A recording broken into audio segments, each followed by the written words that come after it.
How you guys doing? It is day 9 of reading the whole Bible, to Genesis to Revelation. Um, I was reading before, and my video stopped because something happened. But we'll redo the reading, and yeah, we'll be starting with the sacrifice of Isaac. Okay, 22. After this thing, God tested Abraham and said to him, Abraham, he has said, here I am. He said, take your son, your only son, Isaac, whom you love, and go to the land of Moriah, and offer him there as a burnt offering on one of the mountains of which I shall tell you. So Abraham rose early in the morning, saddled with his donkey, and took 2 of his young men with him, and his son Isaac. He cut off the wood of the burnt offering, and rose and went to the place of which God had told him. On the 3rd day Abraham lifted up his eyes and saw the place from afar. Then Abraham said to his young men, stay here with the donkey, and the boy will go over there and worship and come again to you. And Abraham took the wood of the burnt offering and said, lay it on Isaac his son. And he took his hand the fire and the knife. So they went both of them together. And Isaac to his father Abraham, my father, he said, here I am, my son. He said, behold the fire and the wood, both were in the lamb for a burnt offering. Abraham said, God will provide for himself the lamb for a burnt offering, my son. So they went both of them together. And they came to the place of which God had told him. Abraham built the altar there and laid the wood in order, and bound Isaac his son and laid him on the altar on top of the wood. Then Abraham reached out his hand and took the knife to slaughter his son. But the angel of the Lord called to him from heaven and said, Abraham, Abraham. And he said, here I am. He said, do not lay your hand on the boy or do nothing to him. For now I know that you fear God, seeing you have not withheld your son, your only son, from me. And Abraham lifted up his eyes and looked, and behold, behind him was a ram caught in a thicket by his thorns. And Abraham went and took the ram and offered it up as a burnt offering instead of his son. So Abraham called his name at the place, the Lord will provide. And it is said to this day, on the mount of the Lord it shall be provided. And the angel of the Lord called to Abraham a second time from heaven and said, by myself I have sworn, declares the Lord, because you have done this, have not withheld your son, your only son, I will surely bless you. I will surely multiply your offsprings and the stars of heaven, and as the sand that is on the seashore. And your offspring shall possess the gate of his enemies. And all your offspring shall all the nations of the earth be blessed, because you have obeyed my voice. So Abraham returned to his young men, and they arose and went together to Beersheba. And Abraham lived at Beersheba. And now after that things, it was told to Abraham, behold, Milcah also has borne children to your brother Nahar as his firstborn. But his brother Kemuel, the father of Aram, Chaz said, Hazel, Pildash, Gidaldath, and Bethuel, the father of Rebekah. The 8 Milcah bore to Nahar, Abraham's brother. Moreover, his concubine, his name was Remua,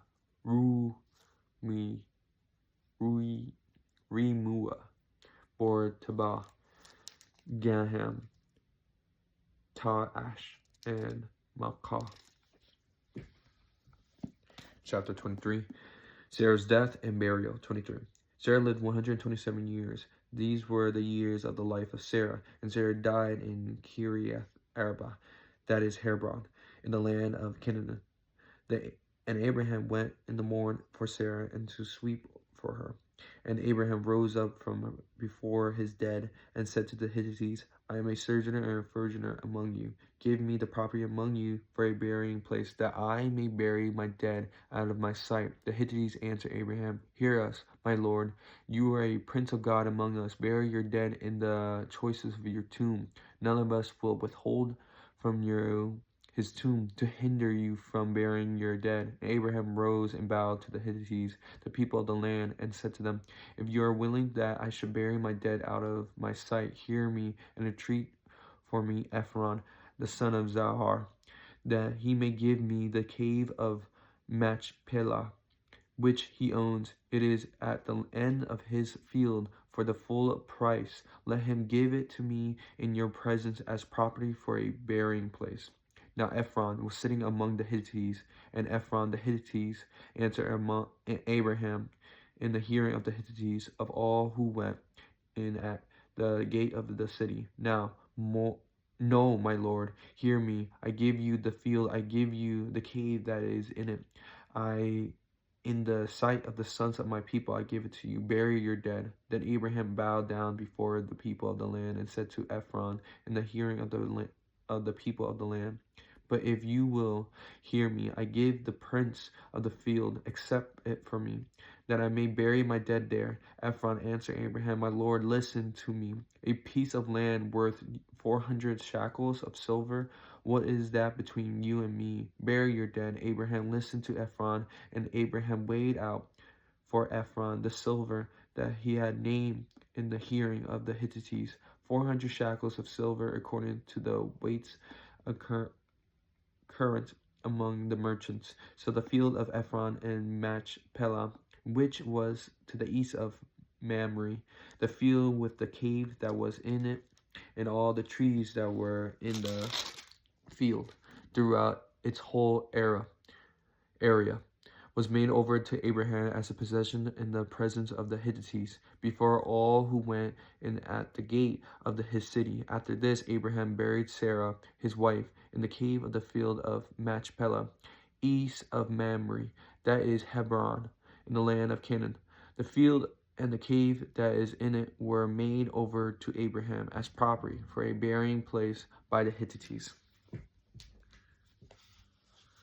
Isaac and Rebekah. 24. Now Abraham was old, well advanced in years, and the Lord had blessed Abraham in all things. And Abraham said to his servant, the oldest of his household, who had charge of all he had, Put your hand under my thigh, that I may swear by the Lord, the God of heaven and the God of earth, that you will not take a wife for my son from the daughters of the Canaanites among whom I dwell, but will go to my country and to my kindred, and take a wife for my son Isaac. The servant said to him, Perhaps the woman may not be willing to follow me to this land. Must I take your son back to the land of which you came from? Abraham said to him, See to it that you do not take my son back there. The Lord, the God of heaven, who took me from my father's house and from the land of my kindred, who spoke to me and swore to me, to your offspring, I will give this land. He will send his angels before you. You shall take a wife for my son from there. But if the woman is not willing to follow you, then you will be free from the oath of mine. Only you must not take my son back there. So the servant, by his hand, under the thighs of Abraham his master, and swore to him concerning this matter. Then the servant took 10 of his master's camels and departed, taking all sorts of choicest gifts from his master. He arose and went to gifts from his master, and he arose and went down to Mesopotamia, to the city of Nahar, and he made the camels kneel down outside the city by the well of water of the timing of evening, the time of the woman go out to draw water. He said, O Lord God of my master Abraham, please grant me success today and show steadfast love to my master Abraham. Behold, I am standing by the spring of water, and the daughter of the men of the city are coming out to draw water. Let the young woman to whom I shall say, Please let down your jar, that I may drink, who shall say, Drink, and I will and water your camels. Let her be this one whom you have appointed for your servant Isaac. By this I shall know that you have sworn steadfast love to my master. Before he had finished speaking, behold, Rebekah, who was born in Bethuel, the son of Milcah, the wife of Nahor, Abraham's brother, came out with her water jar on her shoulder. The young woman was very attractive in appearance, a maiden whom no man had known. She had down to the spring and filled her jar and came up. Then the servant ran to meet her and said, "Please give a little water to drink from your jar." She said, "Drink, my lord." And she quickly let down her jar, her hand, and gave it a drink. When she had finished giving him a drink, she said, "I will draw water for your camels also until they have finished drinking." So she quickly emptied her jar into the trough and ran again to the well to draw water. And she drew for all his camels. The man gazed at her in silence to learn whether the Lord has prospered his journey or not. When the camels had finished drinking, the man took a gold ring and weighing a half shekel, and two bracelets to her arms weighing 10 gold shekels, and said, "Please tell me whose daughter you are in their room in your father's house for us to spend the night." She said, "I am the daughter of Bethuel, the son of Milcah, whom she bore to Nahor." She added, "He had plenty of both straw and fodder, and room to spend the night." The man bowed his head and worshipped the Lord and said, "Blessed be the Lord, the God of my master Abraham, who has not forsaken his steadfast love and his faithfulness towards my master. As for me, the Lord has led me the way to the house of my master kinsman."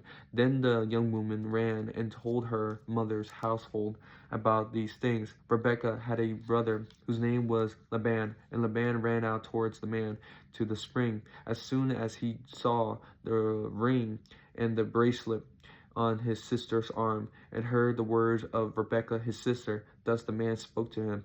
He went to the man, and behold, he was standing by the camels at the spring. He said, Come in, O blessed of the Lord. Why do you stand outside? For I have prepared the house of a place for the camels." So the man came to the house and unharnessed the camels, and gave straw and fodder to the camels, and there was water to wash his feet and the feet of the men who were with him.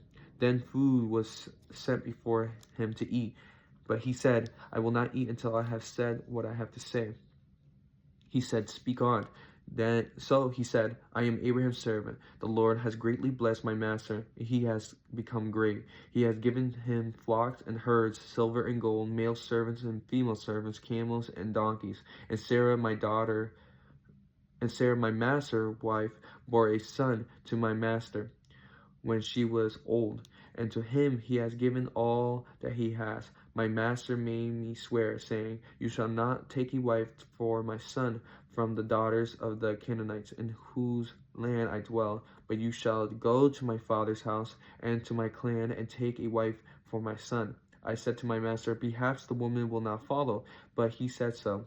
He said to me, 'The Lord, before whom I have walked, will send his angels with you and prosper your way.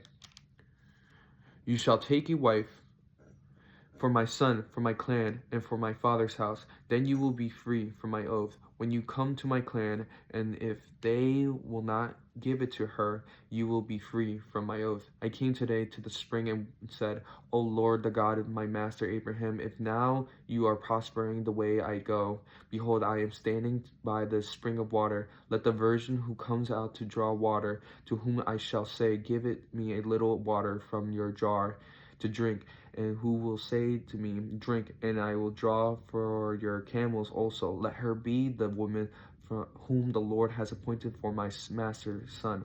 Behold, I had finished speaking in my heart. Behold, Rebekah came out with her water jar on her shoulder, and she went down to the spring and drew water. I said to her, 'Please let me drink.' She quickly let down her jar from her shoulder and said, 'Drink, and I will give your camels drink.' So I drank, and she gave the camels drink. Also, then I asked her, 'Whose daughters are you?' She said, 'The daughters of Bethuel, Nahor's son, whom Milcah bore to him.' So I put the ring on her nose and the bracelet on her arms. Then I bowed my head and worshipped the Lord and blessed the Lord, the God of my master Abraham, who had led me by the right way, to take the daughter of my master kinsman for his son. Now then,